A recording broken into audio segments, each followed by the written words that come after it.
I'm James Kirk. I'm Michi Hoyer, and you're watching simnews.tv.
The WCS League Megane series on Rfactor 2 is proudly sponsored by Raceview.nl.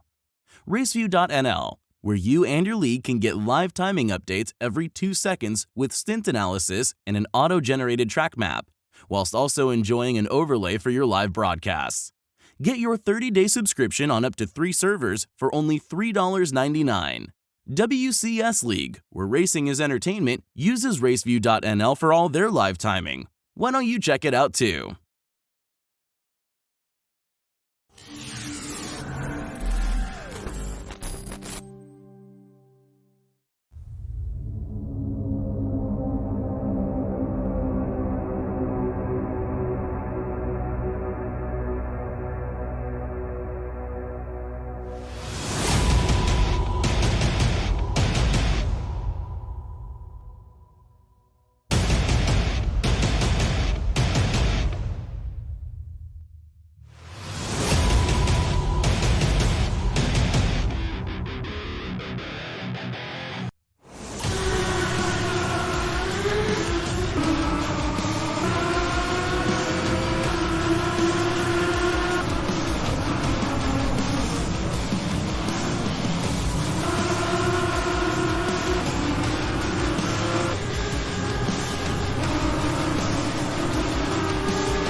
Hello, everybody, and welcome to WCS's Megane Trophy Season 5. We're on Week 2, Round 2 here at Magny-Cours, which is a great phrase that you can say at someone that has just cheated on you.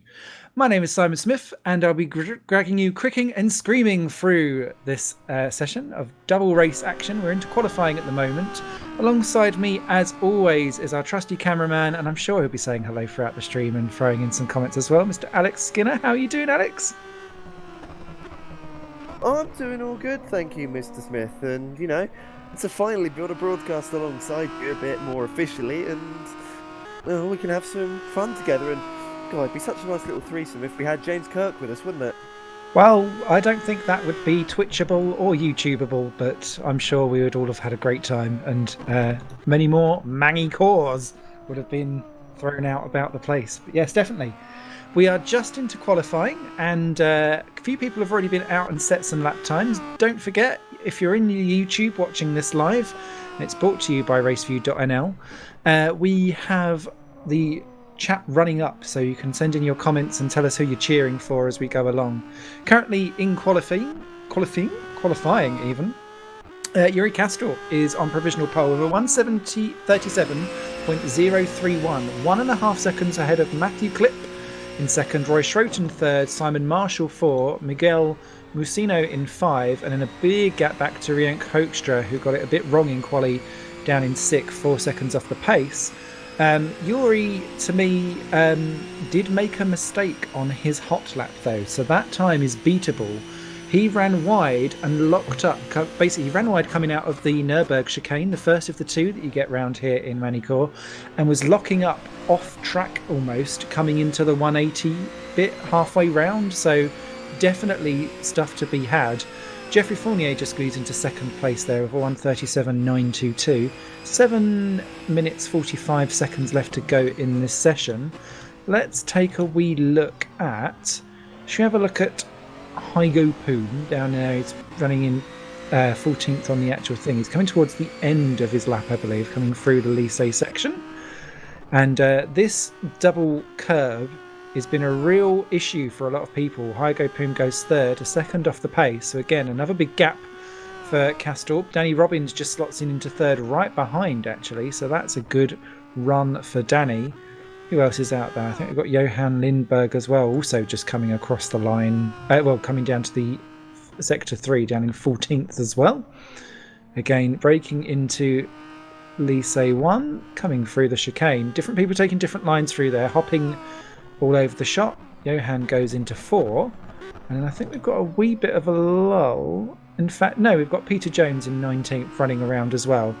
So he's a little further into the circuit. If you don't know where this Nevers circuit is, this has been one of 3 key areas that I've seen people have issues with. Is the Nürburgring chicane, people taking too much curb, then it's spitting you out wide. 180 seems to be not too bad. We're now coming up to the Imola chicane, as we ride with Peter Jones, who put in some good performances in the opening week, but didn't quite go. You can see he lost the rear end slightly into the Imola chicane. So much gradient in there, it's like a roller coaster. Beautifully done. Bit wide and wonky into Chateau d'Eau though, and that doesn't work too nicely. This is the section that was renovated in the mid-2000s. This used to be a chicane, then a right-hander, and then they kind of tried to make this into an overtaking opportunity, which doesn't seem to happen too often. But this chicane's the nasty bouncy bounce time. Means that Peter Jones only goes 10th, and we kind of saw where all that went, didn't we? Into the Imola chicane itself. Niranjan Kumar in 13th showing at the moment is also on his lap. He had a very good run out there earlier on. He's coming into the Adelaide chicane. That doesn't look optimal though, and very slidey on exit. In fact, if there was any more skids, I'd tell him to change his underwear as he throws out from that corner. But the other place where I've been seeing a lot of people having issues in practice, and again, that's exactly, see what Niranjan done there, breaking onto the curb, is exactly what Yuri Kastorp done on his hot lap too.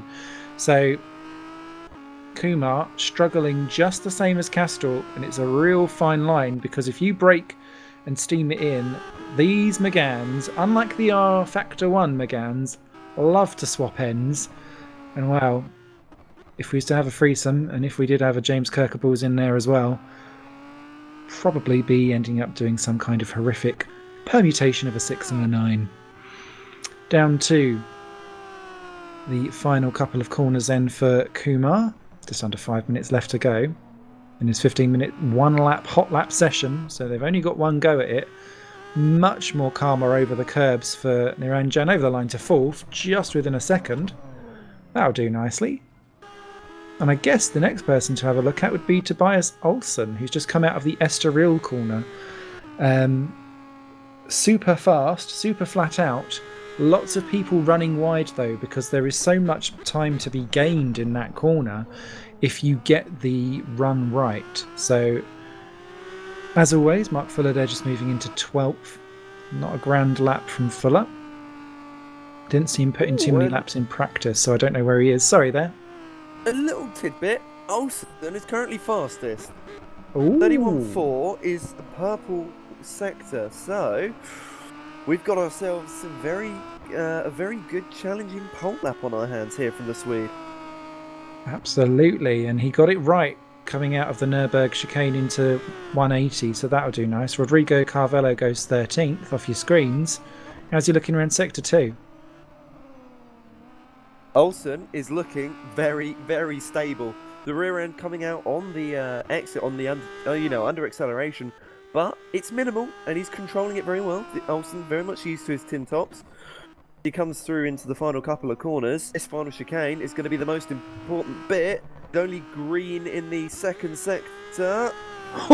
Oh! Second by 0.2.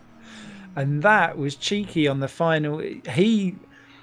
I struggle with some of the track limits around here, and I think this one might run and run, particularly with that final chicane. To me, that looked a wee bit cutty, and well, he could probably take that cutting right the way into some kind of cross-stitch and arts and crafts fair. But it came back to bite him because he leapfrogged over, and that meant that if your tyres aren't on the ground, they aren't going faster. So down to second goes Tobias. Good effort though. Wesley Stefano's just starting his hot lap down in 16th, and surprisingly, he was 4th in practice. So only 6 tenths off of the back of Kastorp, and if he performed that again, that would put him 3rd. So there's potential for some good ones there. And also a little update on the livery. I'm liking the little lemonade bubble effect that they've got. Or is it Edam cheese? Pop in the comments what you think those holes are for.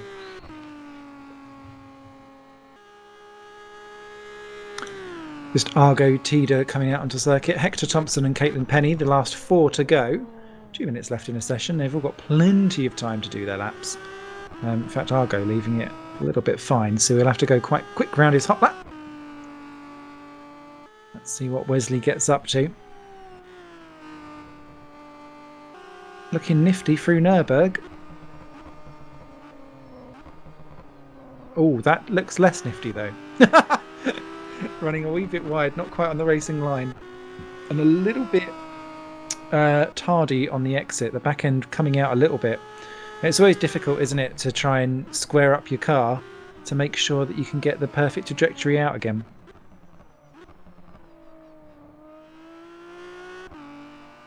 Coming around Chateau d'Eau, not looking too bad. Tiny kink on that straight before you hit the Lycée section. How's he going to take the bounceroo? Not bad at all. 3rd.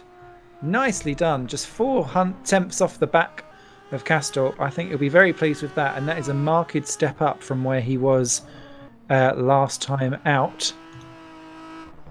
Hector Thompson goes 7th, and that just leaves Tida and Penny.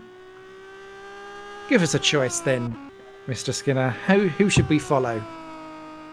Well, I'm sort of following it in order. Obviously, Argo yet to do his laps. They're following Caitlin at the moment as she comes through turn 2. And this corner, just from experience in multiple different, car, is such a pain in the rear end to get right.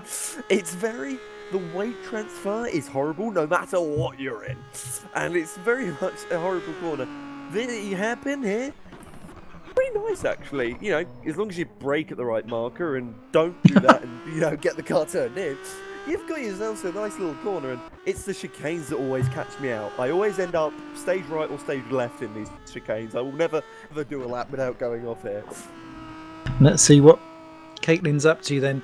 She fully admitted actually after round 1 last week she'd not been too experienced in racing for a little while. She'd taken some time out, but had been coaxed back in again. She's a sibling, if you didn't know, to Peter Jones, and as she said, we're not going to have sibling rivalry this year. This year's much more, or the season rather, is much more a play me back in, she says, but game on for season 6 of WCS, so expect some kind of Games of Thrones momentum there as they stab each other for what will hopefully be top step of the podium at some point. But Caitlin Penny very much not doing too bad. She was around the 2 seconds mark off in practice, which would put her actually right next to Peter Jones if she was able to do so. So let's see which sibling wins out in quali. Over the line she pops. 14th! Ha-ha! 200ths! Just ahead of Peter Jones. I think she will take that, and I can imagine dinner at that table will be slightly more feisty than it was last week. Argo Tida comes into 10th place. Nicely done then. So Yuri Kastorp takes that pole position, a 1:37.031, ahead of Tobias Olsen, Stefano, Fournier, Robbins, Kumar, Thompson, Lindberg, Poom, and Tida rounding out your top 10 with Clip, Schroten, Marshall, Messino, Penny, Jones, Fuller, Carvalho, and Rienk Hoekstra rounding off the grid. Nicely done. I believe someone's just popped into the chat that we're going to have a slightly shorter warm-up than usual, just so that we can start the race bang on 8 o'clock and catch up some time that we was lost just whilst we were sorting out some issues. So, whilst we are just in that, let's take a look at the driver standings and the team standings. To go for driver standings first, after last week, and I should just swip my wine before we do this. Wine and maths, always a good combo. Yuri Kastorp then leads the way with 42 points after what was quite frankly a dominating performance last time out.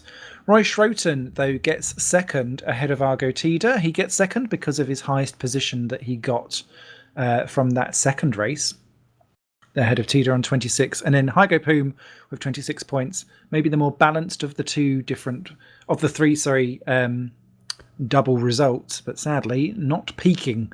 And we do like a peak here. Niranjan Kumar with 25 in 5th, ahead of Olsen, Jones, Fournier, and Craig Patterson, who isn't here this evening. So that top 10 or top 9 position for him will not be there by the time he finishes. Matthew Clip, the last driver in double figures. And now you can see there the figures going all the way down to Caitlin Penny on the single point in 18th. But because we've got a slightly smaller grid here this evening, that will mean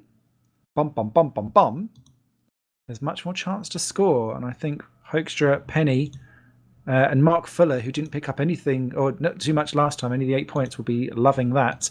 In the teams standings, it's spicy. Joint at the top there is RSR and RTS with 51 apiece. RSR get that because they got, obviously, the wins, courtesy of Yuri. But sadly, it's a team sport there, so they need to make sure that they get both drivers into the points more effectively this time around. CM Tech, then a big gap back there to 33 points in 3rd, but very much all to play for. We've only had one round of the 6 so far. Neptune with 26, Team Rookie Monsters with 24. Going all the way down to ST Racing in 10th with the 8 points there from Mark Fuller. You'll notice 2 teams there at the bottom with -5 and -6 points. That's because of penalties, and there were 4 penalties applied at the end of Road Atlanta's racing. And that essentially was for Andronovsky, who isn't here this evening, with -5 points.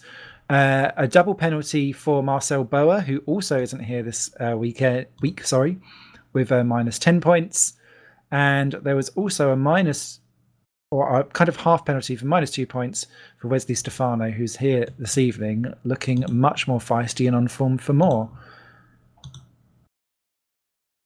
So, we're going to dive into the race side of stuff very shortly. Just a couple of minutes left with that.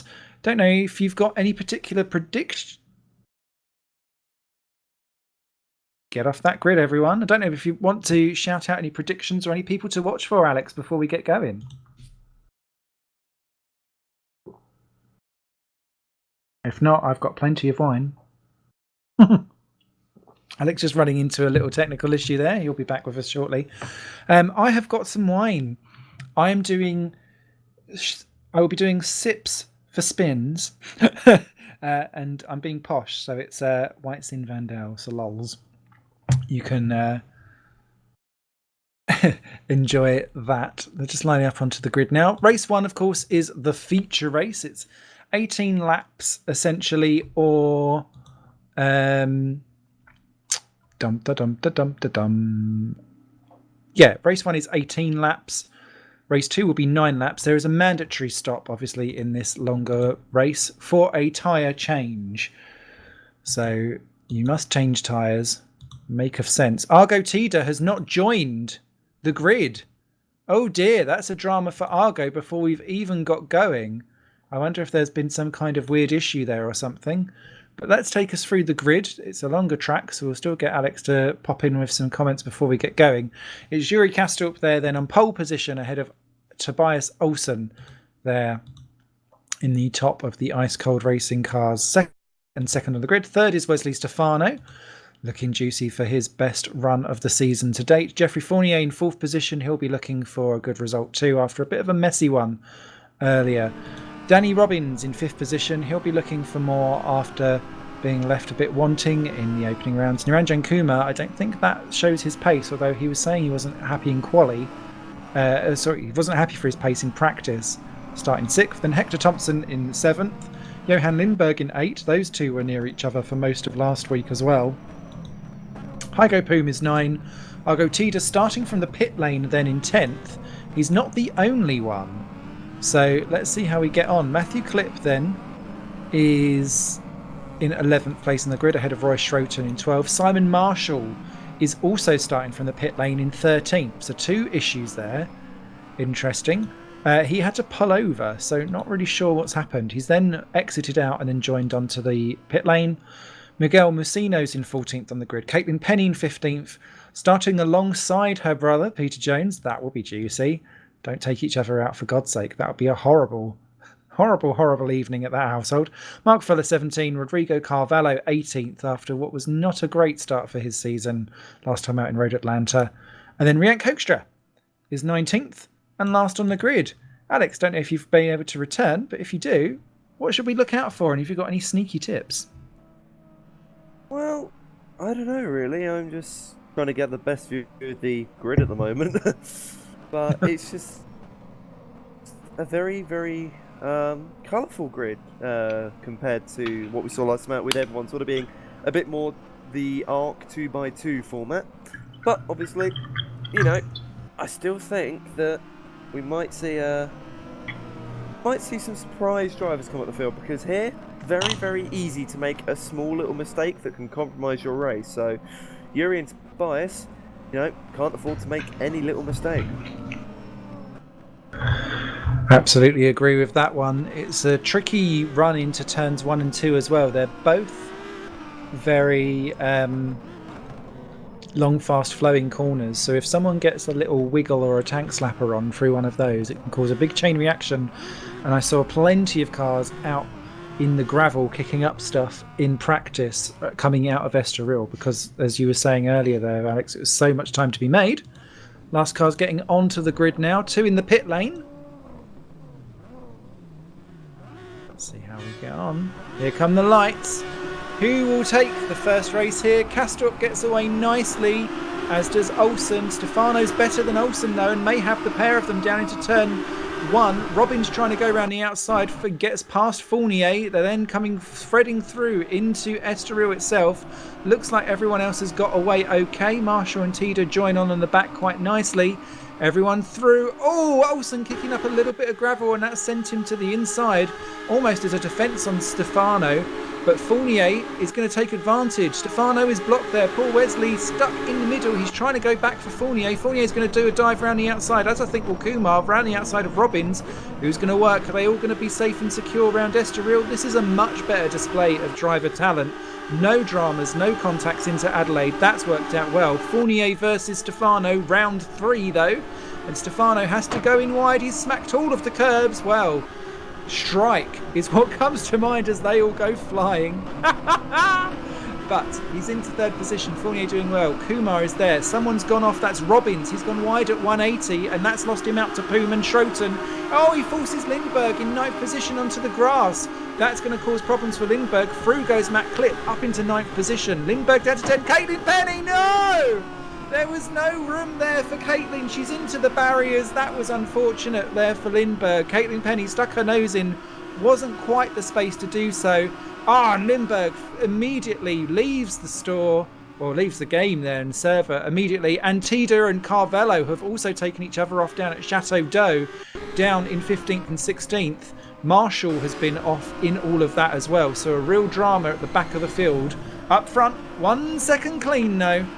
Yuri Kastorp leads the way from Olsen, Stefano, Fournier, Kumar, Poom, Schroten, Robbins, Clip, Thompson, your top 10. Then Fuller, Messino, Hoekstra, Jones, Carvello, Tida, Marshall, Penny into the pits.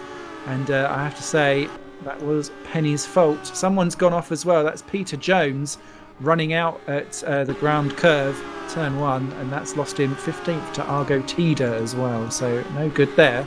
Back up front. Simon. Yeah? So a couple of bits just to help you out from your little escapades. Argo actually had a bit of a combo going on with his accident. He first hit Simon Marshall at the back of the Imola chicane, and at the next hairpin he went into the back of Rodrigo Carvalho and sent him spinning, and Peter Jones spun it out of the final chicane. So Peter Jones having an accident of his own as Jeff Fournier. Oh, hello Jeffrey, you're having a bit of a look at the back of Wesley Stefano. As the whole Epic team says, he's French, he likes to overtake. Fournier. You know, we've got our own little charm for our countrymen. Do you want to go well on home soil, don't you? Definitely down into the final couple of corners on lap 2 of the 18. Remember, there is a pit stop, mandatory tyre change to be had. But Fournier, no way to get through there on Wesley Stefano, who looks a little bit tidier around that final sector than Jeffrey does. But Jeffrey definitely has the advantage around the faster curves, so that could be a very, very tiny difference in driver style of how you like to take different corners. Every time I look at Naranjan Kumar, he's kicking up a bollard. It's like there's some kind of explosion going on. And there's the difference. You can see it. Stefano, not quite as good round Estoril as Fournier, as Peter Jones pops into the pits, I believe, from 17th. Or he's exited out. I think he's stuck somewhere or something. But yeah, Fournier not able to do anything on Stefano.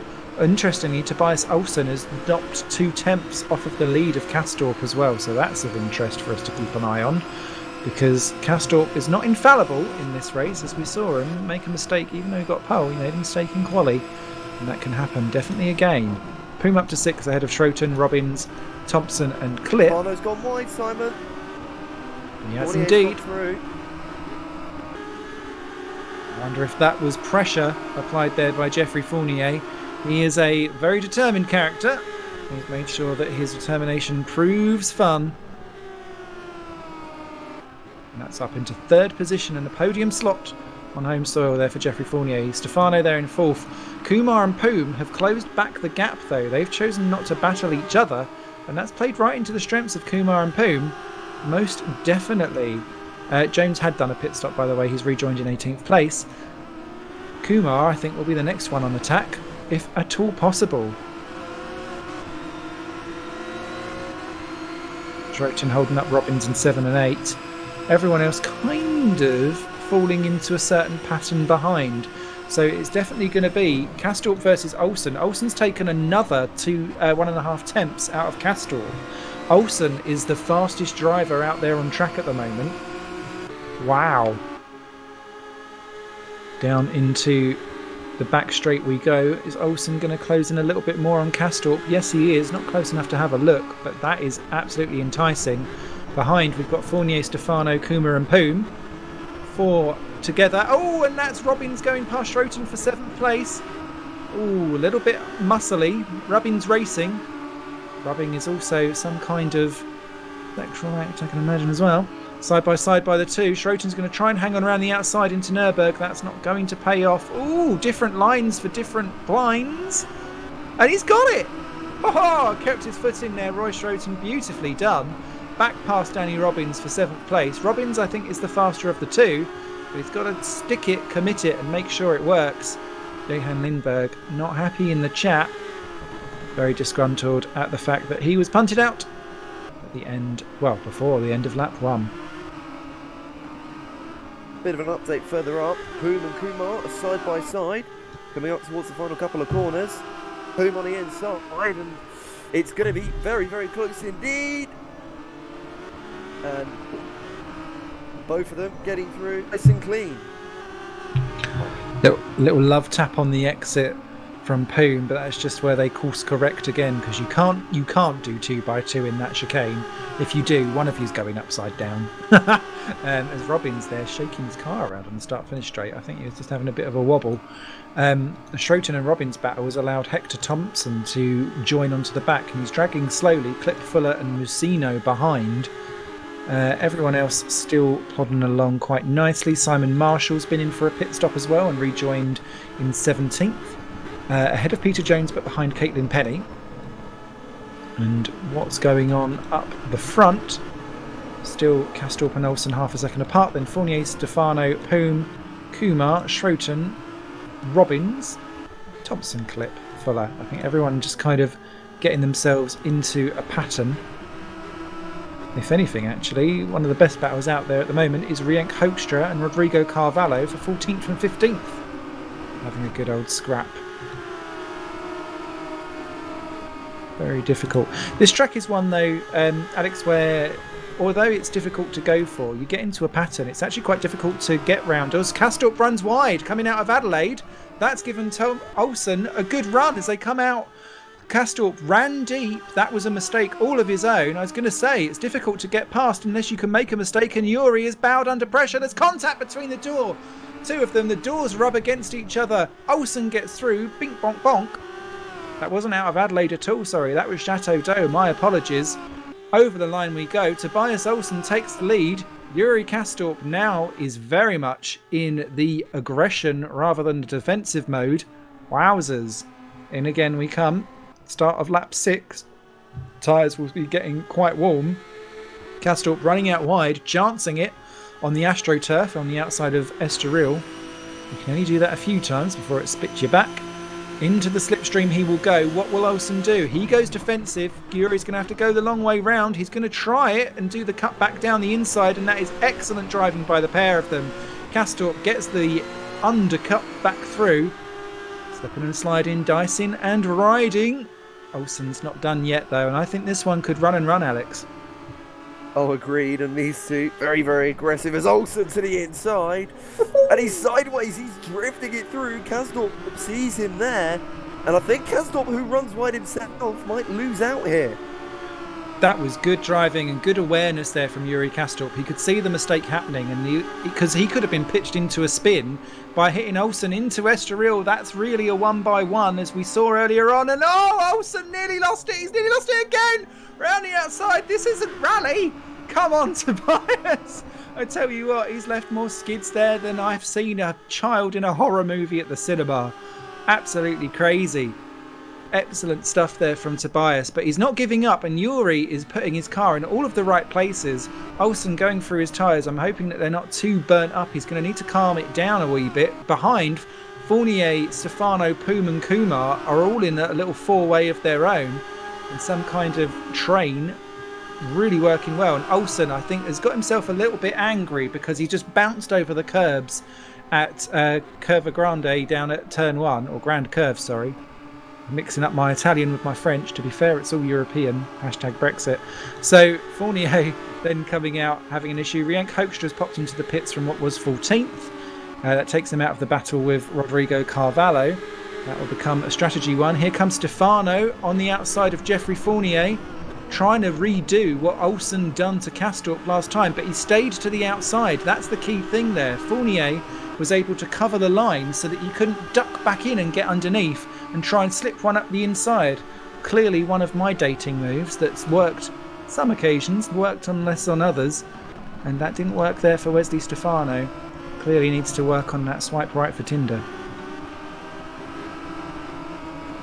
Poom ahead of Kumar, by the way, as well. I've missed that. Stefano there continued to look on. Third versus fourth. There's been another thing going... Oh no, that's Rienk Hoekstra coming out of the pits. He's come out behind Simon Marshall, so that's a net gain for Simon Marshall in terms of pit stops. So pitting early has worked for him. Kastorp, though, now 1.4 seconds ahead of Tobias Olsen. I think Olsen has had to just chill on his tyre temperatures because it was looking more leery than your dad in 70s flares as they come diving through this chicane. Fournier, Stefano, Poom, Kumar being dropped slightly. Oh, no wonder why. That was Larry coming out of the final corner. Wah, wah, wah. Not great at all. Roy Schroten dives into the pits. That's the highest pit stopper we've seen so far. He came in from what was 7th. That promotes Robbins to 7, Thompson to 8, Clip to 9, Fuller to 10. You'll like that. And that is Fournier running out wide in 3rd position from Estoril. I fancy Stefano having a bit of a lunch here, Mr. Skidder. Well, surprise me, Stefano to the outside. Here we go, here we go, here we go. Again, and he's got him on the brakes. He's gone very, very wide indeed. But he's going to hold it, so... No gained, nothing gained, nothing lost. So Ventures wondered, and... Well, give him another chance to get up the inside of the French. Exactly. Need to get up earlier in the day to swipe the Brie away from Fournier. Argo Tida into the pits now from 14th position, although Fournier ran wide there in the 180 corner, and that's given Stefano another go at a second run. We've already seen it come to tears once but twice here at this Imola chicane. It's that ginormous sausage curb is part of that gradient. It's such like a little... It reminds me of this apologies for a random side note, but in Roller Coaster Tycoon they've got those little mouse coasters which are really tiny and do the really sharp corners round that kind of give you whiplash.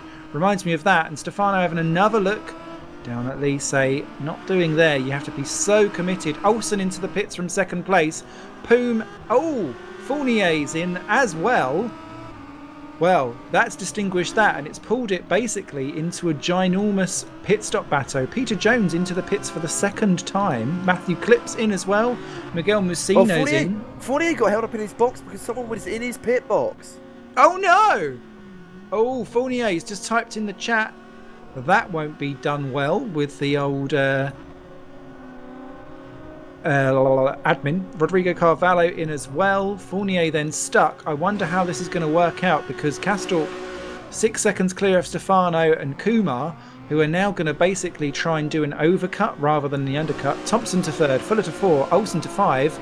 Where is everyone coming out? Poom is first out of the pits. There's Roy Schroten. This is working out beautifully for Roy. Is he going to leapfrog the lot? I think he might. Poom's going to get out just ahead in 7th place ahead of Roy Schroten. That has worked out beautifully for the Schroty. Robbins to 9, Clip to 10. Fournier rejoins in 11th. He must be absolutely fuming in his cockpit right now, because he was nowhere near any of that lot. He was a good 10 seconds up the road. Musino to 12, Penny to 13. Carvalho gets out just ahead of Marshall.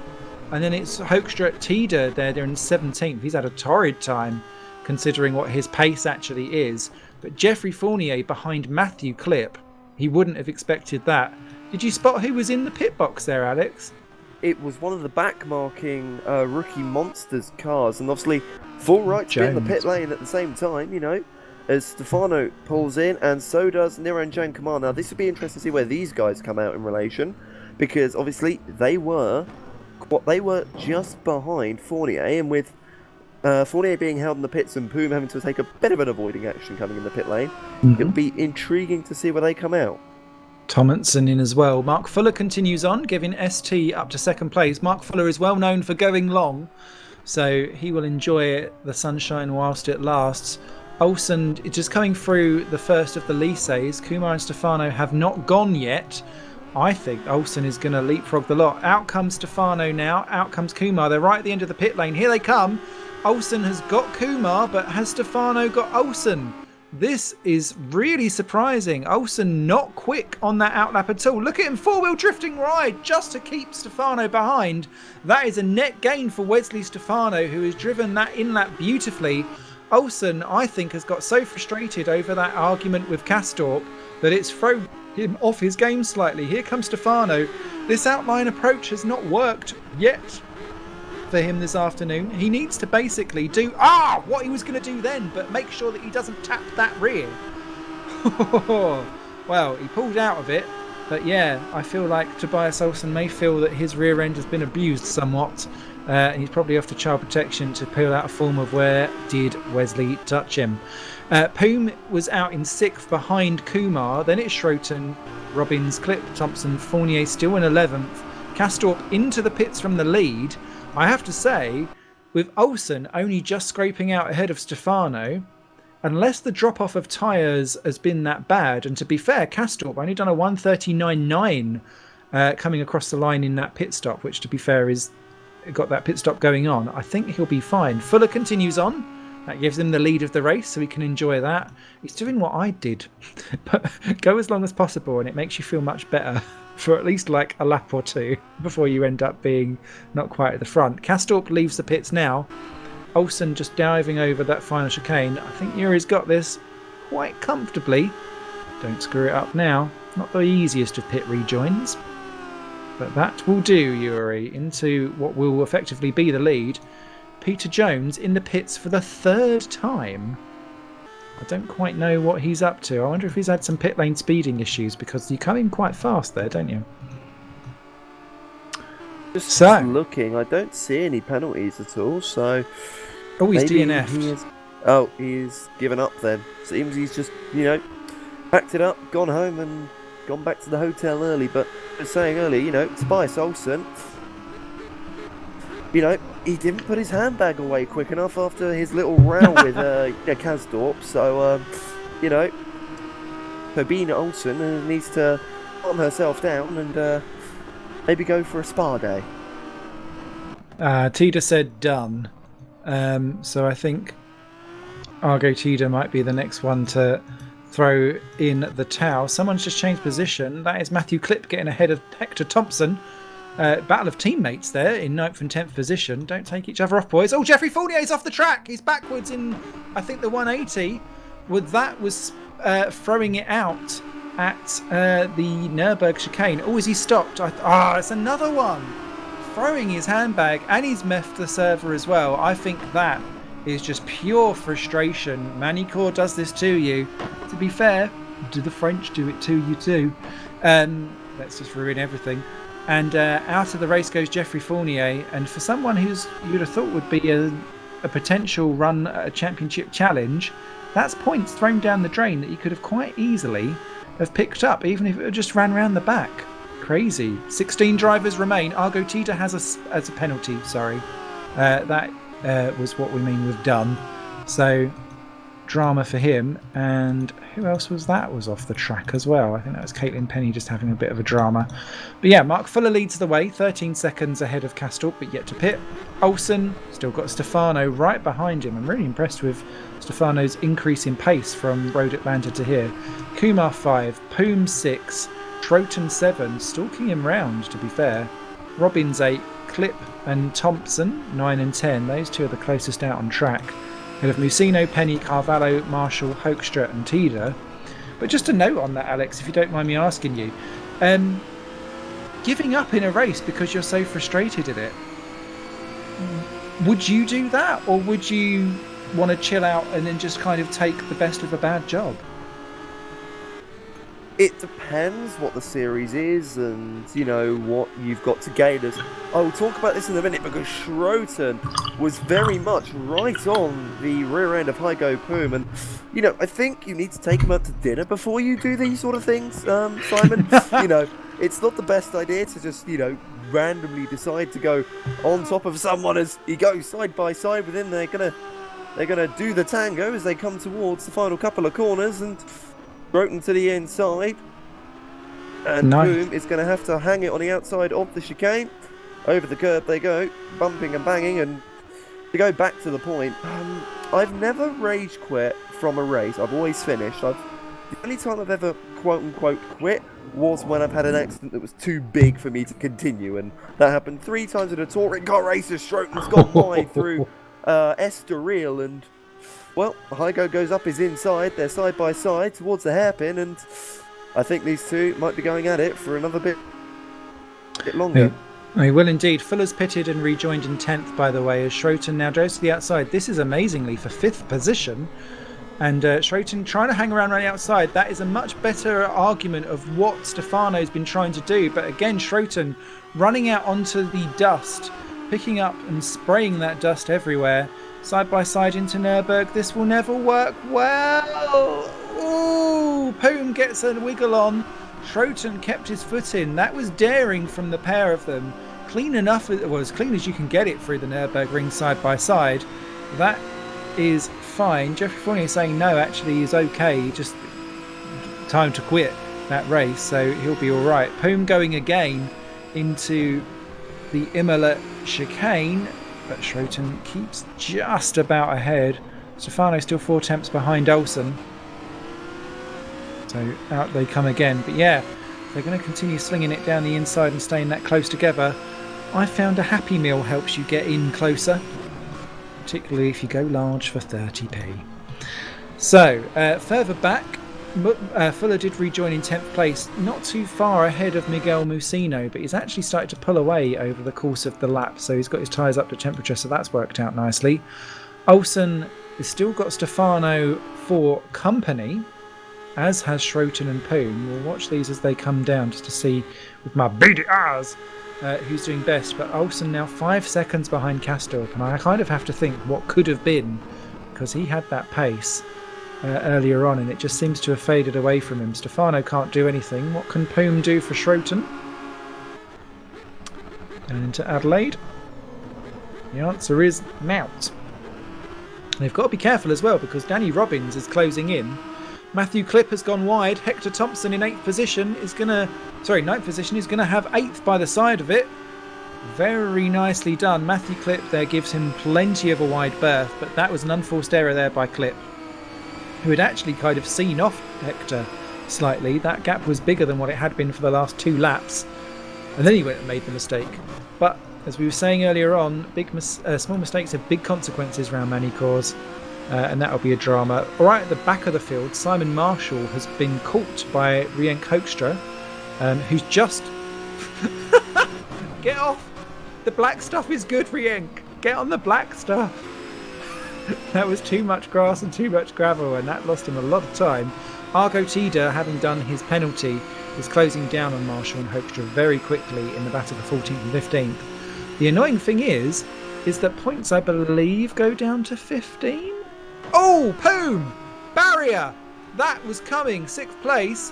He leapfrogged over the curb and it spat him right out into the barriers. That was a big accident and he's out of the race. Poom went boom. Drama there for Hygo. And that, it was funny. I saw him go over the curb and I thought, no. But wow, that spat him out in a huge way. What do you think of that one, Alex? That is the first time I've ever seen that sort of thing happen.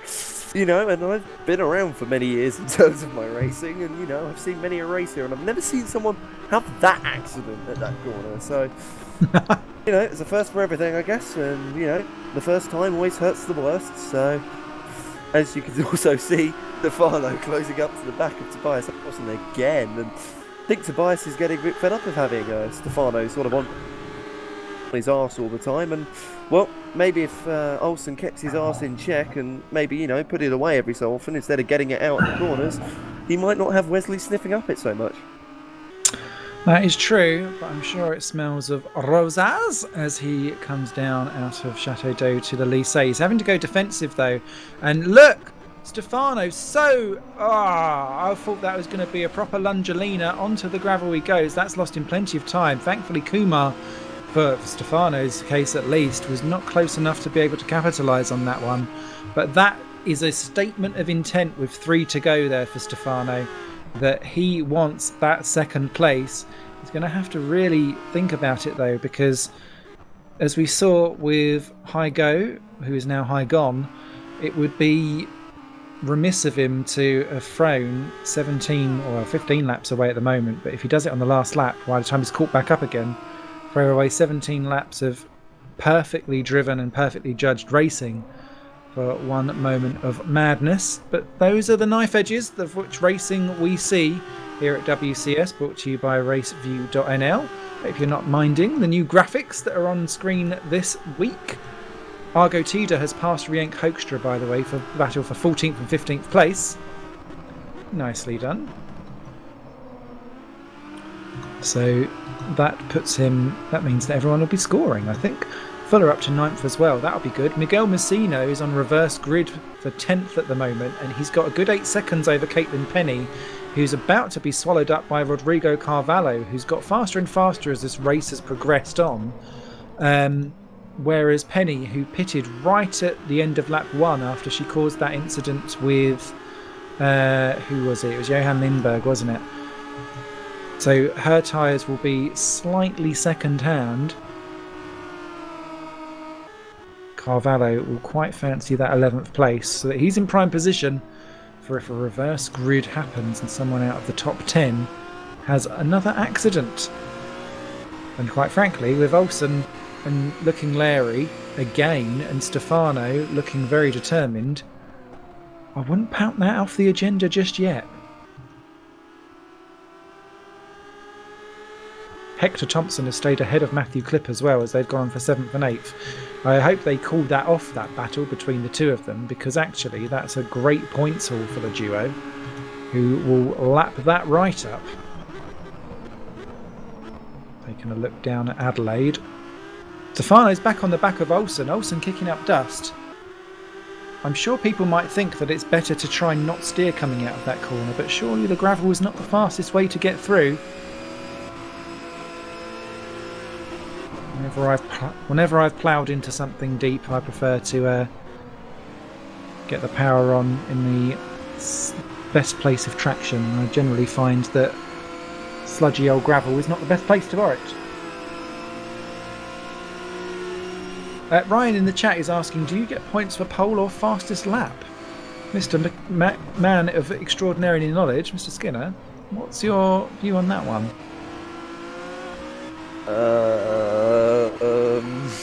Brain.exe is not responding. I believe no is the answer for that, as Stefano goes in for a wee sniff on the rear. Didn't like what was cooking over those final curves. Olsen, that car just looks so leery. It's good because Olsen's able to kind of drift it round where he can, but it doesn't look fast, because surely when your four wheels aren't pointing in the direction you need to go, that isn't the best way of reason. Here comes Stefano. This is really his last go that he can have, and he knows it. He's gone straight to the inside, has Olsen to try and defend. Stefano's doing one of his lunges round the outside again. This time he's gone for the cut back on the inside, but Olsen's already there. Stefano's going to have to go the long way round. Olsen has put his car in all the right places. This is absolutely beautifully driven by Tobias, who has looked leery and sometimes out of control on aggression, but in defence he has been defiant, and that has been beautifully done. Stefano, practically tapping him round 180. 9 seconds off the back of Kastorp as Yuri comes round the last few corners for him. Just make sure that they're fine. Oh, Olsen loses it almost in the Imola chicane. Can he clear it back up again for Chateau d'Eau? Yes, he can, and I think that will help for Stefano. Here comes Kastorp, though, down into the Lycée corner. He did not have it all his own way. Over the line he goes. That's an interesting way to complete that. Stefano and Olsen side by side. Oh, there's contact between the two. Kumar looks interested as well. As over the curb, Olsen is very sideways. Oh, very, very close. So, Kastorp then wins round 1 here at Magny-Cours. Olsen snatches second by a 1/10 of a second. Kumar is in 4th position. Stefano gets 3rd. Kumar right behind in 4th, just 3/10 off of 2nd place. That's how close that was. Schroten has pitted on the last lap, and it's not counted. Oh no, what's happened to Roy? Has he had a penalty or something? He's ended up in 9. P9, Simon. Huh? He got classed as P... No, he's 10. 10. Oh. It's not counted him properly. That's bizarre. Absolutely bizarre. So I don't know if he outbraked himself and went down the pit lane or something. Very strange. But Robbins ends up 5, Hector Thompson 6, Clip 7, Fuller 8, Musino 9. Schroten has ended up 12th, and that's given Caitlin Penny reverse grid pole. Roy, what are you doing, mate? That is absolutely crazy. That pit lane trick only works at Silverstone. You should know this by now. Carvalho ended up 11, Schroten 12, Marshall 13, who just held off Argo Teddy for Tida for 14. He could be cuddly though, who knows? And then Rienk Hoekstra in 15th position. And Roy is just as confused in the chat as we were. I'm not sure what happens. We'll have to have a scroll through the replay, actually. I'll see if he's... I don't know if I can go that far back. No, I won't chance it. Just to see what happened. But, yeah, we'll see what's happening for there. So, that... quick recap of that result then as it stands for now. Yuri Kastorp gets the win. Olsen 2nd, Stefano 3rd, Kumar 4, Robbins 5, followed by Thompson, Clip, Fuller, Musino. Caitlin Penny gets your reverse grid pole. The other point scorers are Carvalho, Schroten, Marshall, Tida and Hoekstra. Everyone who finished scored points. Let that be a lesson to Fournier, Jones and Lindbergh. So, we're going to dive off for a couple of quick adverts. Any quick remarks before we do that, Alex? Grab the popcorn because, well, as we found out in Road Atlanta, first grid races breed chaos. Absolutely. I've got plenty of wine ready. You get your snacks ready too. And thank you to Raceview.nl. We'll be back with the reverse grid sprint race in just a couple of moments.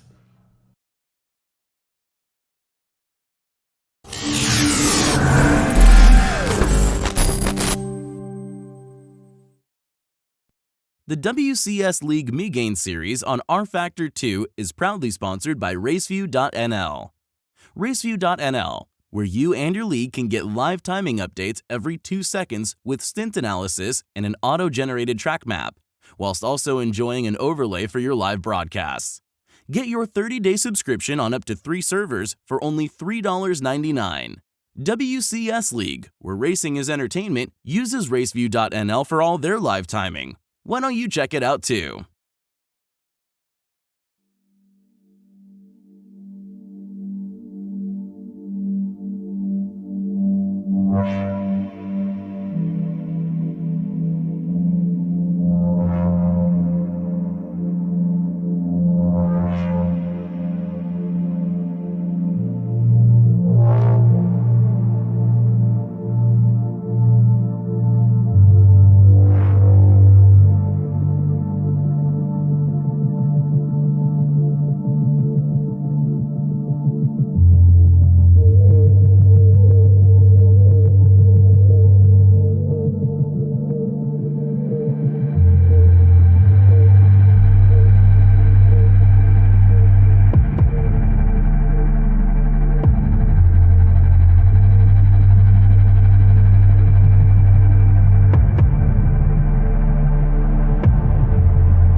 I'm James Kirk, I'm Michi Hoyer, and you're watching SimNews.tv.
Hello everybody and welcome back to the reverse grid sprint race here for round 2 at Magny-Cours WCS Megane Season 5. My name is Simon Smith, alongside me is Alex Skinner.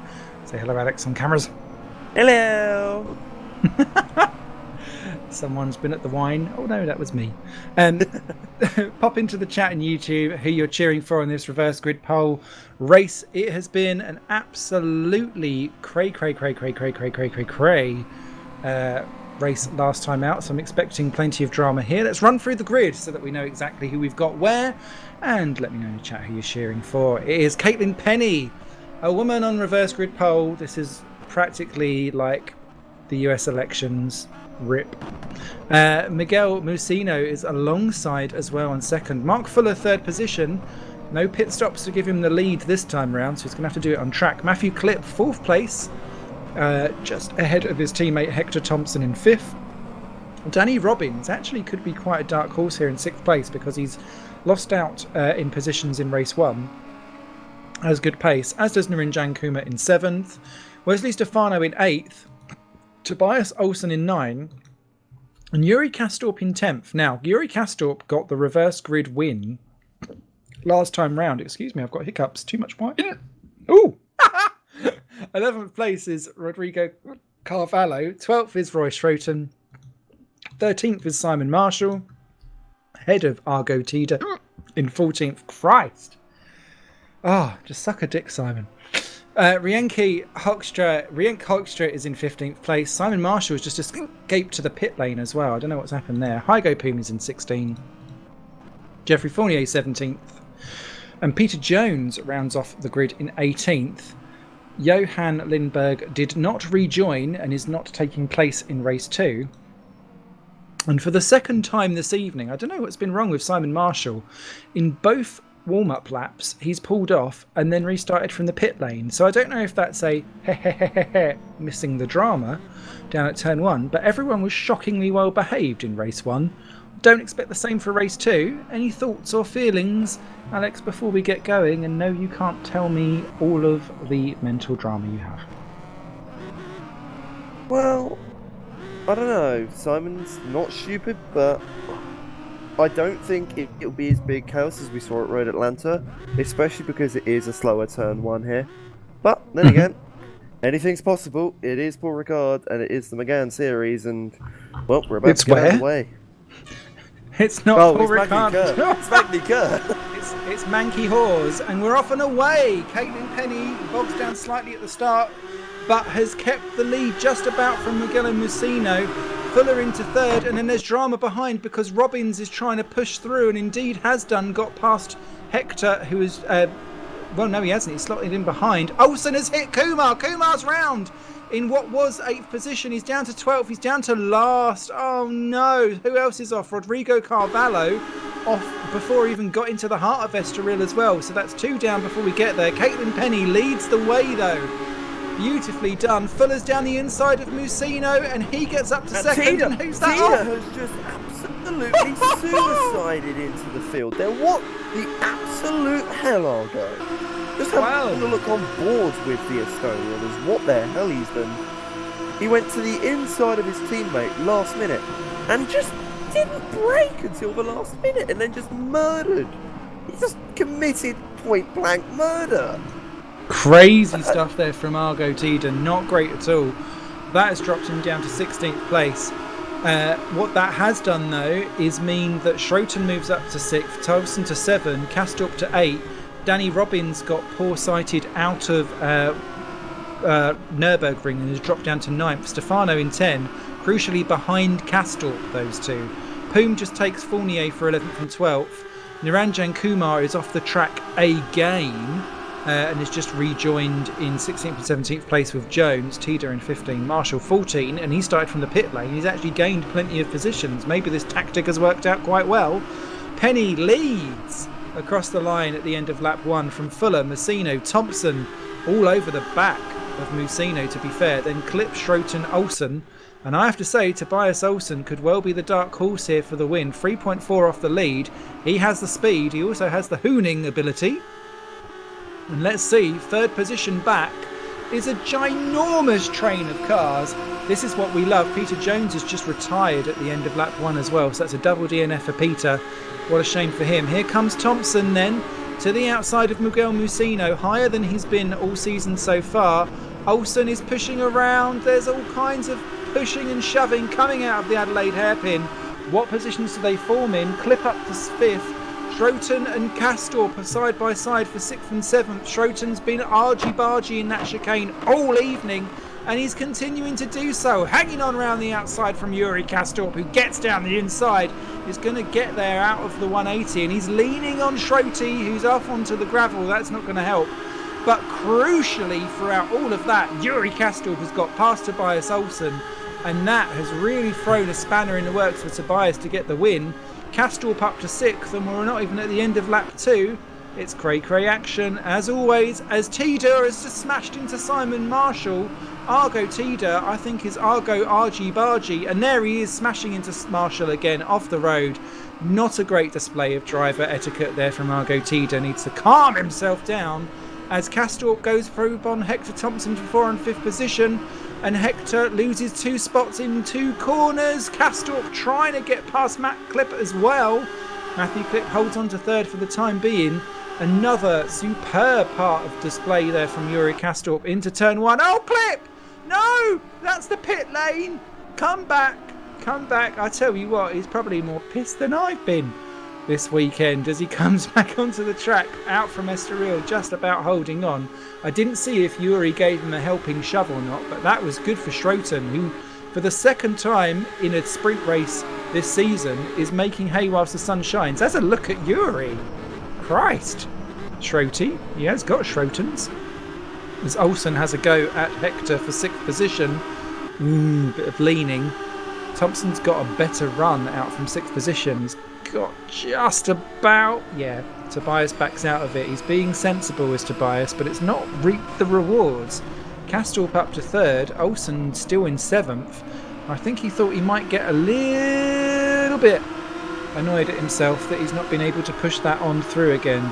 Tida has just been pushed out wide by Marshall, I think, giving Argo Tida his own medicine for 15th and 16th. Hashtag lols. As Tobias Olsen off. Oh, he's hit Thompson, who is quite frank. Ah! Round go the pair of them. Poom dives between, as does Fournier and Robbins and co. And well, sadly, that one was coming for a couple of corners because they were bumping and grinding gently on each other. And sadly, they went full on ravage down at Chateau d'Eau. And sadly, it's Chateau shit because both of them are off. Fournier has left the game. I don't know why. He actually got through that corner. No, he didn't. He got spun out. Ah! He got spun out, and then when he tried to get going, he lit the rears up, spun it round again in anger, and out of the race goes the Frenchman again. And really, guys, come on, calm yourselves down. I know we're here to have a bit of a laugh, but this is, even this isn't a joke at this point. No, it's not grand at all, as poor Rienk Hoekstra up in 11th place. He'll be having the time of his life up there, running out wide at Estoril, about to be retaken by Niranjan Kumar, who's on the grass trying to get round the F Racing driver. And indeed he does so, a little bit untidy. Look at Simon Marshall, is he going to take 2?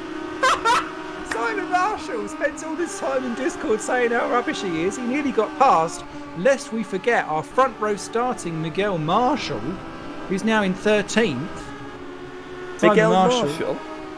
Miguel Marshall. Oh, sorry, I've crossbred them. they're like puppy breeds. I will just have them all. Pokemon. You'll breed a Penny and a Castorp, and then you'll have a Stefano and a Kumar as well, will you? Well, I will have a gender-sex fluid sim racing driver by the end of it. Up front, Mark Fuller, 3 tenths behind Caitlin Penny. This isn't an argument that I thought I'd be seeing on lap 4, nearly at halfway point in the reverse grid race. Penny versus Fuller. Castorp is closing down the pair of them. Mark Fuller knows he needs to get that ST Racing past first. Rienk Hoekstra just retired from what was 11th place. Didn't see what happened. What a shame. But Fuller, this would be great for ST because he's the only point scorer for the team so far. And this would pull him right up the order in the team standings if he could hold on to a podium slot. But Penny, much better actually round turns 1 and 2, pulling out a good few tenths advantage. Look at Castorp though, immediately onto the back. Now, one of the things you need to do, and as someone who's ran in the back of the field for most of his life in Formula Racing, and even in, well, it's a bit better in tin tops to be fair, as Tida goes around the outside of Miguel Musino for 12th and 13th, doesn't quite get it done, is when you're approaching a backmarker driver and you're one of the front runners, quite often a bad, what I call quote unquote a bad front runner, doesn't give the respect to the backmarker and just smashes them out of the way. And I always get quite angry and a little bit pissy pants on it, to be quite honest. So we're very interested to see how Yuri Castorp deals with dispatching on Fuller and Penny, and making sure that he does it properly, because sometimes people are like, well, I deserve to be here because I'm faster, but that doesn't replace etiquette and finesse and driver ability. Mark Fuller, very experienced. I've seen him in many a league before. Doesn't like a blue flag, but when he's out racing and going wheel to wheel, he is quite a gentleman, respectful, and knows exactly what he's doing. I did see a change of position slightly further down. It was Marshall getting past Musino for 13th and 14th. Nicely done. Fuller, though, 6 tenths behind Caitlin Penny, who has held her own and is soaking up the pressure quite nicely. For someone that said that she was struggling for consistency throughout the opening round last week, this is by far the most impressive performance we've seen from Caitlin Penny so far this season. Fuller under attack, though, from Castorp. Couldn't do it. Look at that, nose to tail, 1, 2, 3. Schroten now just 1.8 behind in 4. Wesley Stefano overtakes Hygo Poom for 7th and 8th place further back. Robbins gets past Kumar for 10 and 11. So plenty of stuff going on at the Adelaide. Castorp to the inside of Fuller, who's gone wide out of the Nürburgring chicane. So that is Castorp up to second, and now, well, Caitlin Penny's got one of the hardest drives of her life. Got to try and keep Yuri Castorp behind her, which is not an easy thing to do. I can tell you that from experience. Kumar gets back past Robbins for 10th and 11th. That battle will run and run. Castorp immediately onto the back from Caitlin Penny. What Caitlin needs to do now, as did with Mark, and we've seen it happen with Mark Fuller, he bent under the pressure and is immediately under attack from Schroten as well. So that what she needs to do is, if she knows that she's not fast enough to keep him behind, is to minimise the damage, so that if he does go for an overtake, she's not phased and flustered by it, and then chase something that perhaps she can't do. And here comes Castorp immediately out of the corner. You can see the difference in how they go round that chicane. Into the lead goes Yuri Castorp. Caitlin Penny, I think, actually being very mature in the way how she dealt with that. Basically not putting up the fight, because she knows that actually her battle is much more with Mark Fuller behind, and potentially actually Roy Schroten, who is now onto the back of Mark Fuller for 3rd and 4th position. Penny, oh! She's not giving it up. No, she's not. She's having a sniff down the outside. This might not be great. Oh, very deep dish on the brakes. I've ordered pizzas that aren't as deep as that. But Schroten gets past Fuller in the background. In fact, they're side by side coming out 3rd and 4th. Fuller's going to stick his nose in. Schroten has been argumentative all evening long round this Nürburgring chicane. Didn't need to be. Fuller decided that half full was better than no full. Stays in 4th. Clip to 5. Tobias Olsen up to 6th. Now ahead of Stefano, Poom, Thompson, Kumar, Robbins, Tida, Marshall, Miguel Musino.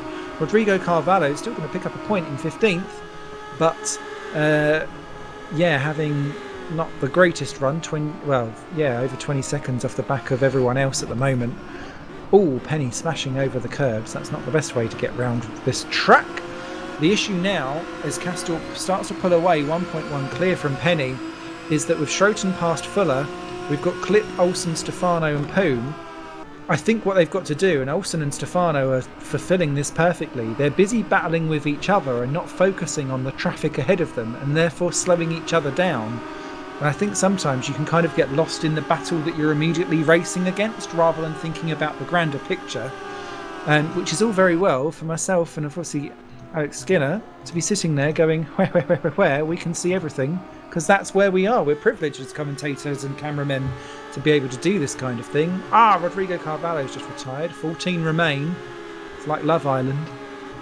However, we get to see the overarching picture. Stefano and Tolson battling for 6th and 7th do not. Here comes Stefano, actually, speaking of the devil.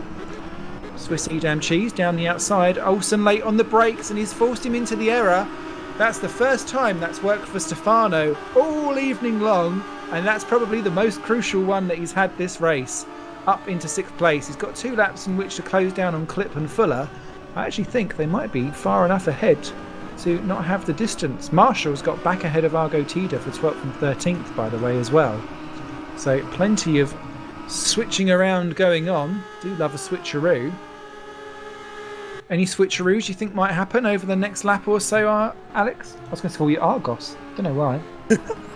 What am I a superstore now? Well, actually, Stefano and Olsen were getting very, very close indeed, and they've now got Hygo Pum on the back of them, but you've got Clip and Fuller and Schroten and Penny, so it's just fighting absolutely everywhere, up and down the order, and it's going to be very close because, well, we're coming on to the final lap.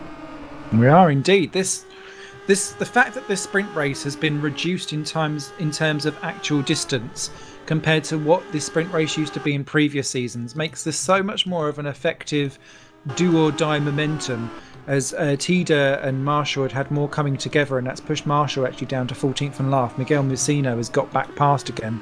Musino must be absolutely devastated. He started second on the grid. He's now second last. Poor guy.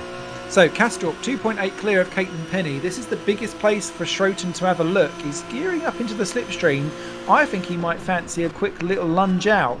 But no, he does not. Caitlin Penny locks up and goes a bit wide. Schroten fancies it. Clip's trying to go at Fuller as well. I don't think either of them are going to pay off and work, because Miguel Musino crashes out from 13th. That's unfortunate end for him. 13 remain. Got more like X Factor. We're voting off one each lap as they swing themselves round, and Penny's gone wide. Schroten's up the inside.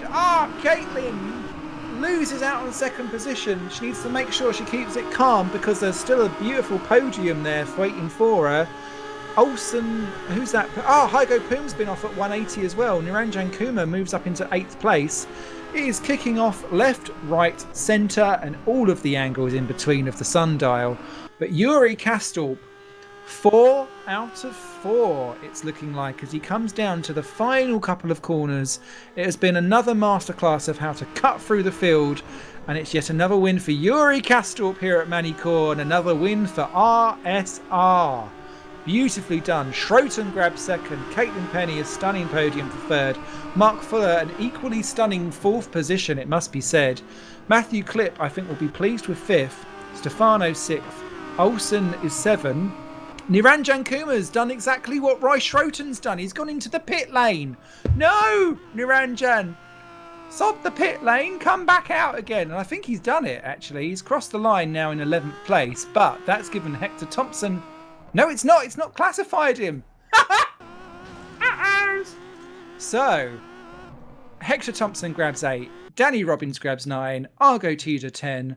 Simon Marshall gets 11. Kumar is classified in 12th. Hygo Pum is 13th, 1 minute 23 off. Didn't see what happened to him on his last lap. Musino binned it with 1 to go, sadly. And then your retirements, Carvalho didn't see what happened. Hoekstra, I think, was running wide quite often, so that was not great. Fournier gave up after his double spin.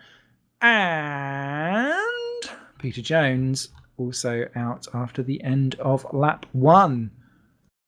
So 4 out of 4 for Castorp. Absolutely stunning display of talent, precision and speed. What were your thoughts after that one, Alex?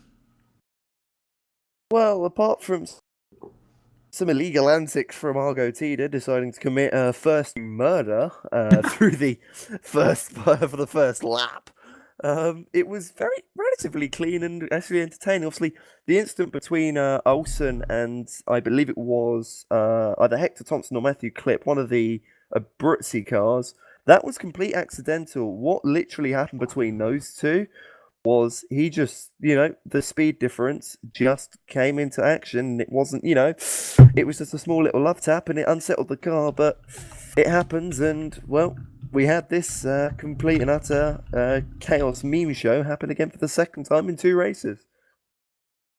Absolutely. Crazy stuff. Just scanning through the chat with some other bits and bobs there. Social just saying more rage from Argo, and that will be a DQ. Which is an interesting point to raise. We saw penalty points arranged after race 1. Not very many, to be quite honest. But disqualification and removal of points for that round is absolutely something that can happen. And a fantastic point there from Andre Rahumiel, who was commenting throughout the race, actually, making some quite good points. But the one I want to pull out was... you need to say that points are the most important. You have to finish because you never know what will happen at the end of the season. I appreciate that everyone wants to win a championship, but the big thing here is that obviously points matter. And if you give up, that could be the difference, maybe not necessarily for your own performance, but if you're racing for a team's championship and you're, particularly when I'm thinking of SRS and so on and so forth and RTS racings, they're busy battling with equal points up the front. All it takes is one rage quit, and that could be the difference between team champions and team zeros. So absolutely fascinating in the chat there, Mike Bell. Nice one. Caitlin, Ryan, let's go team. I feel like you need some pom-poms there, Ryan, to go with your fabulous Cadbury's Heroes that he's been stuffing. Save me the Cadbury's Cream Egg ones. They're the best ones. Taste like Sugar Rush wrapped in yolk goodness. So yeah, we're just seeing if anyone's popping in for interviews. It looks like we might have a few popping in this month. My goodness me. I'm going to refer to myself. Apologies, I've been a bit confused this evening. It's been a long day at work, but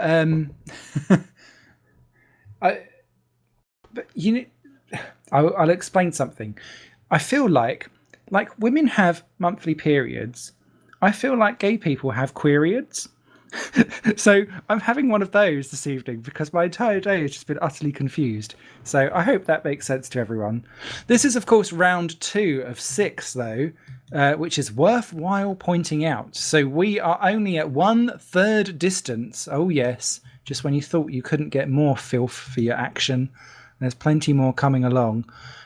We have, let me take a wee look at the calendar. On the 10th of June, we've just finished is Magny-Cours. Following that, on the 17th, next Monday, we're off to Assen. I will giggle until further notice for that track name. Then on the 24th to Donington, then Brands Hatch and Imola for the final round. Don't remember. Sorry, RSR, not SRS. SAS, sorry, Ryan. Save our souls. Save our sim racing. Boom, boom. So we've still got 4 more rounds of high-octane action for you to enjoy. Any particular drivers of the day that you wanted to shout in there, Alex, before we move into any interviews?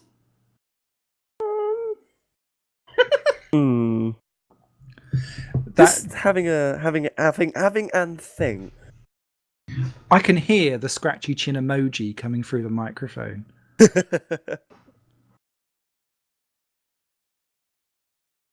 I'm going to have to say Yuri again. Just his drive. His drive through the field, the chaos he avoids.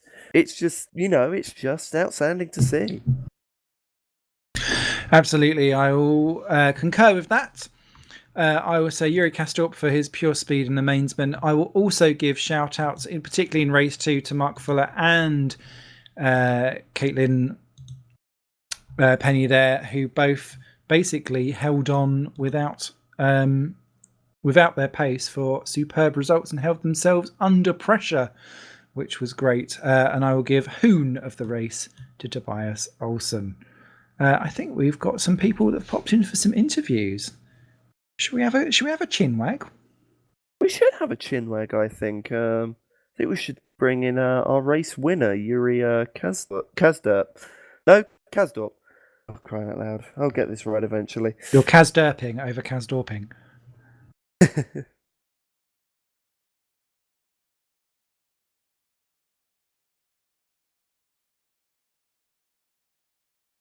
And annoyingly, I don't have the powers to move people in. Thanks, Mike. So, hopefully, Yuri will get the message. Boom. Well, as that's all going on, I just wanted to give a shout out to Raceview.nl for their coverage and support for us throughout this broadcast. It's been most appreciated. Thank you very much to anyone that watched on Twitch. Apologies, I wasn't able to get the chat working so that I could have that side by side with the YouTube one. But if you were watching on Twitch, the WCS Racing Series then please do enjoy that as we go along. I have just been joined, though, by Yuri Kastorp, who has now made it 4 out of 4. You're hogging all the wins, Yuri, but you're showing an amazing display of talent while doing so. Please talk us through those wins and how you're finding the Megane Season 5 this season, if you're about. Yeah, it's really hard to manage tires in these. So, a lot of times at the start of the event I try to take it easy. People get past or I'm second, third, but during the stint, I think at the end I gained. I guess what I'm trying to say, everyone else needs to calm down and drive a bit slower. First couple laps will be a lot faster.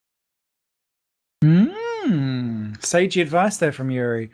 And I guess that bears fruit, because particularly in race 1 today, we saw you having a great battle with Tobias Olsen, but no sooner had Olsen basically drifted round about half of a lap, I'm assuming he then burnt up his tyres, because we saw him drop dramatically off the pace afterwards whilst you was calmly enjoying the race lead up front.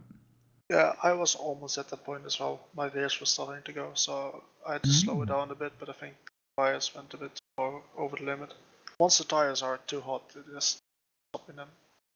So you can't bring them back once they've hit that level? Really hard, I think. I haven't managed to do it yet.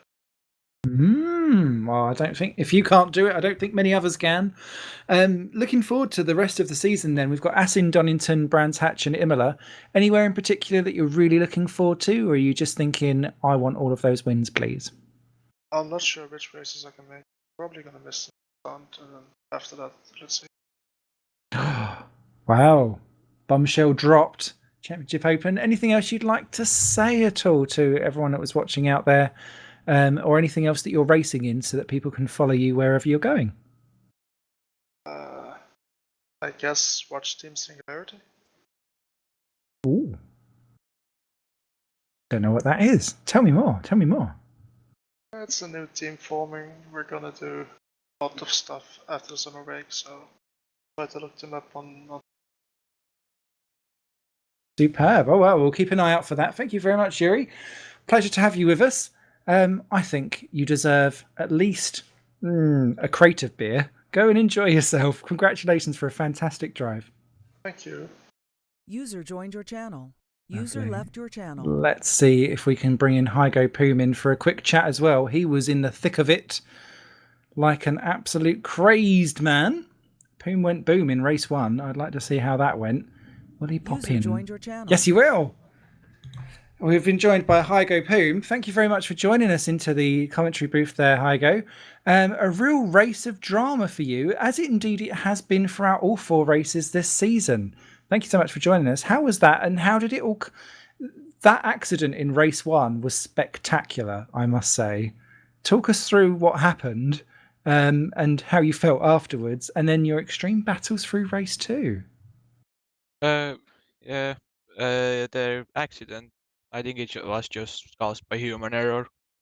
I went in too quick for the last two corners, and the car understood a little bit, and that set me up for a nice little jumpy jump.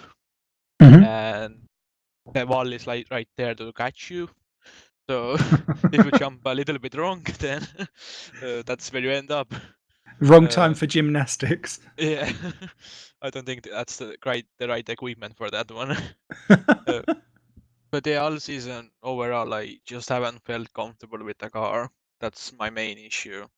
I think it has to do with the setup, because in the last round I was up to speed, but that doesn't mean I was comfortable. I always struggled with the car, and here I was not up to speed, and and not being comfortable on the car, it's just there's no way to actually make a good result. You're just going to make mistakes if you User left your don't channel. know what your car is going to do. Sure.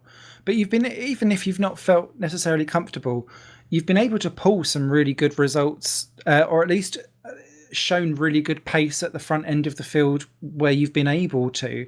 Do you think it's just something fundamental with the car and the way how it runs that's just not gelling with you, or do you think that when we come to Assen and Donington that you might be able to kind of tame the beast, so to speak?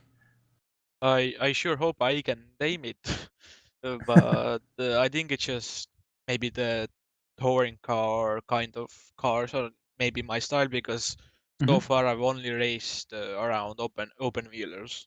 But Ah, still, I'm quite surprised with my results, especially last round on the race 2. I did manage to get a podium, yeah. uh, which definitely was really mood lifting because again I wasn't exactly happy with how I was driving or how was the car driving.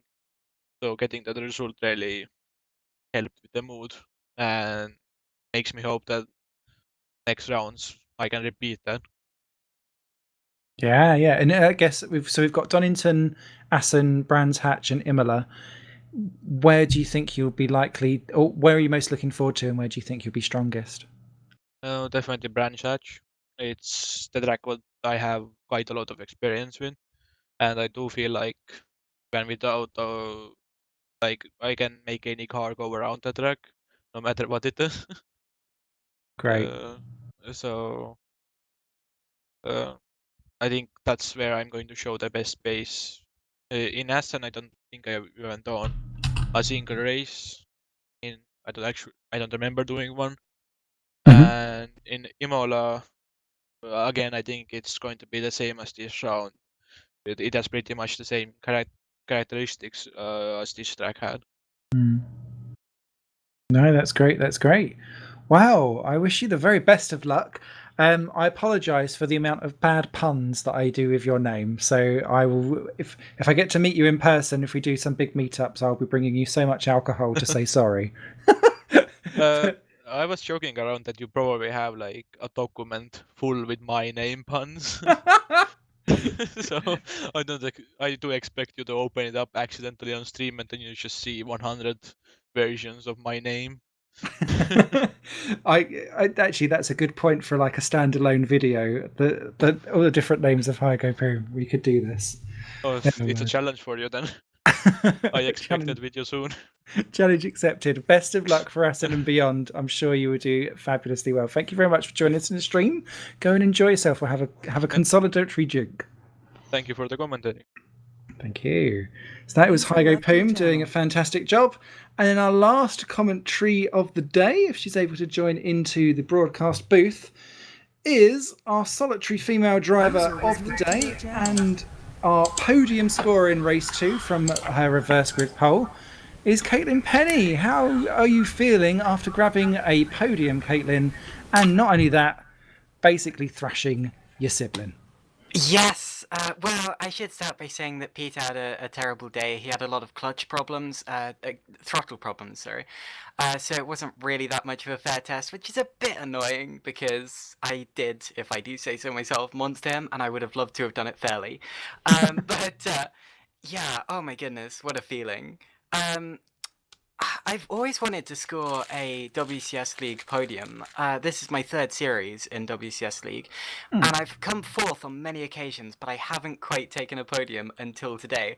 And Peter took a third place before, but in my opinion, it wasn't a fair one because of the way a red flag worked and everything. But whatever the case, so I'm gonna say that morally I've beaten him to it. So you get like fair banter, like the words escaped me, but you know when you're like Bragging rights, yeah. that's the one. That's the one. Yeah, but he thinks he has bragging rights too. Never mind. But yeah, race 1, got involved in a lap 1 incident. I thought at the time that Limburg had turned in on me. Looking back at the stream, that's not actually what happened. I went for a gap that was always going to close. I didn't realise it was going to close at the time, but to be honest, I should have done. I'm going to be careful about that in future races. But anyway, that meant I dropped to the back, and because I had to pit at the end of lap 1, I had to try to conserve my fuel throughout the rest of the race. I could tell that I wasn't going to make it, so I was having to short shift the last couple of laps or so, and I crossed the line with 0.1 litres of fuel left. Yeah, and that of course gave me the reverse grid because of Roy's penalty. Race 2 was pretty straightforward. I got an okay start. I led the race for a while. It was about halfway through the race that I realised Mark was still holding Yuri off, and I just thought to myself, could I win this thing? Of course, when Yuri passed Mark, there was no stopping him, and, as soon as he got alongside me, I thought, well, there he goes. That was always going to happen.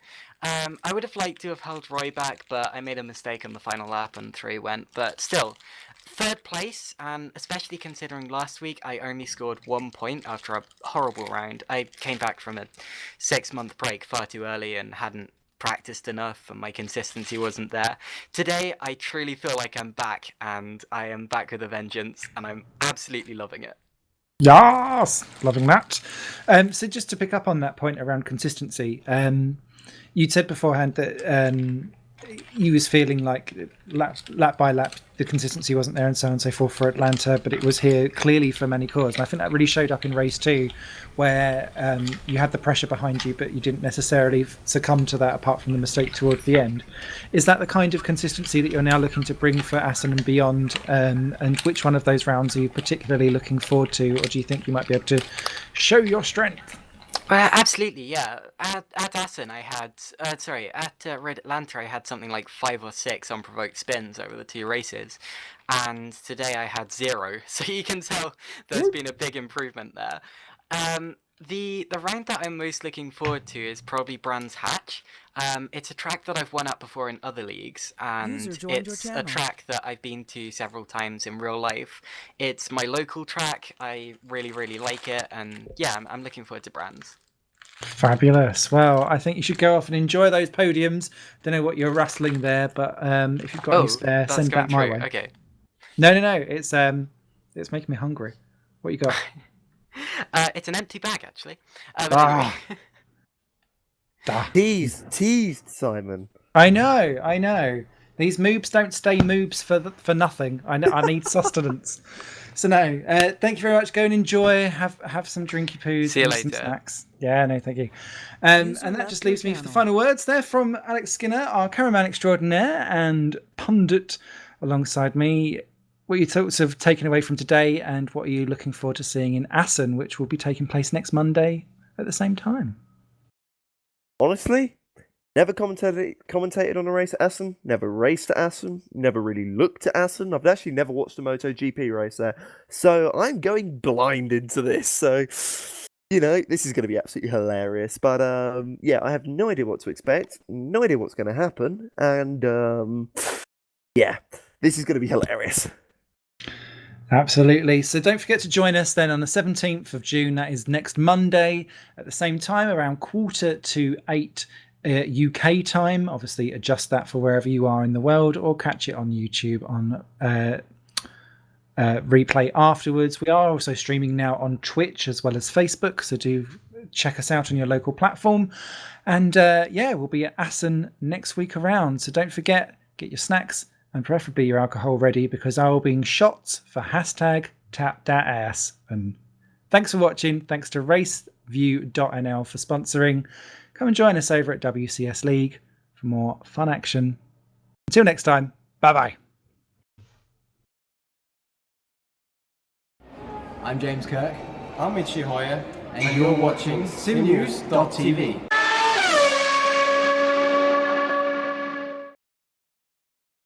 The WCS League Megane series on Rfactor 2 is proudly sponsored by Raceview.nl. Raceview.nl, where you and your league can get live timing updates every 2 seconds with stint analysis and an auto-generated track map, whilst also enjoying an overlay for your live broadcasts. Get your 30-day subscription on up to 3 servers for only $3.99. WCS League, where racing is entertainment, uses Raceview.nl for all their live timing. Why don't you check it out too?